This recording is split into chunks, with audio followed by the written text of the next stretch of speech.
ആണവ ചർച്ചകളുമായി ബന്ധപ്പെട്ട് അമേരിക്കയുമായുള്ള നയതന്ത്ര ബന്ധം വഷളായിരിക്കുന്നതിനിടെ ഇറാന്റെ തലസ്ഥാനമായ ടെഹ്റാന് സമീപം വൻ സ്ഫോടനവും തീപിടുത്തവും ഉണ്ടായതായി റിപ്പോർട്ട്.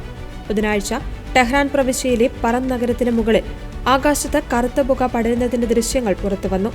പറൻ നഗരത്തിലെ ഒരു കെട്ടിടത്തിന് മുകളിലാണ് പുക കണ്ടതെങ്കിലും നദീതീരത്തെ പുല്ലുകൾക്ക് തീപിടിച്ചതാണ് പുകയ്ക്ക് കാരണമെന്ന് ഇറാന്റെ ഔദ്യോഗിക മാധ്യമമായ IRIB പിന്നീട് അറിയിച്ചു. പറങ് ഫയർ ഡിപ്പാർട്ട്മെന്റ് സ്ഥലത്തെത്തി തീ നിയന്ത്രണ വിധേയമാക്കുവാനുള്ള ശ്രമങ്ങൾ തുടരുകയാണ്. പറന്തിലെ തീപിടുത്തത്തിന് പുറമെ ഷിറാസ് പ്രവിശ്യയിലെ മലയോര മേഖലയിലും വലിയ സ്ഫോടന ശബ്ദം കേട്ടതായി റിപ്പോർട്ടുകളുണ്ട്. ഇതിന്റെ കാരണം വ്യക്തമല്ല.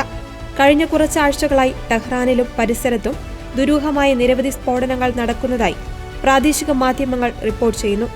ഇറാനുമായുള്ള ആണവ ചർച്ചകൾ പ്രതിസന്ധിയിലായ സാഹചര്യത്തിൽ മേഖലയിൽ യുദ്ധസാധ്യത ഏറുന്നതായാണ് അന്താരാഷ്ട്ര റിപ്പോർട്ടുകൾ സൂചിപ്പിക്കുന്നത്. മിഡിൽ ഈസ്റ്റിൽ അമേരിക്ക തങ്ങളുടെ സൈനിക സാന്നിധ്യം വർദ്ധിപ്പിച്ചിട്ടുണ്ട്. അത്യാധുനിക യുദ്ധവിമാനങ്ങളും യുദ്ധക്കപ്പലുകളും വ്യോമ പ്രതിരോധ സംവിധാനങ്ങളും അമേരിക്ക മേഖലയിൽ വിന്യസിച്ചു കഴിഞ്ഞു. ആണവ ചർച്ചകളിൽ ഇറാന്റെ പരമോന്നത നേതാവ് ആയത്തുള്ള അലി ഖമേനി കഴിഞ്ഞ ദിവസം അമേരിക്കയ്ക്ക് താക്കീത് നൽകിയിരുന്നു. അമേരിക്കൻ യുദ്ധക്കപ്പലുകളെ കടലിന്റെ അടിത്തട്ടിലേക്ക് അയക്കുവാൻ ശേഷിയുള്ള ആയുധങ്ങൾ ഇറാന്റെ പക്കലുണ്ടെന്ന് അദ്ദേഹം മുന്നറിയിപ്പ് നൽകി. നിലവിലെ സാഹചര്യത്തിൽ ഇറാനിലുണ്ടായ ഈ സ്ഫോടനങ്ങളും തീപിടുത്തവും വലിയ ആശങ്കയോടെയാണ് ലോകം വീക്ഷിക്കുന്നത്. ആളപായമോ നാശനഷ്ടങ്ങളോ സംബന്ധിച്ച ഔദ്യോഗിക സ്ഥിരീകരണം ഇതുവരെ ലഭ്യമായിട്ടില്ല.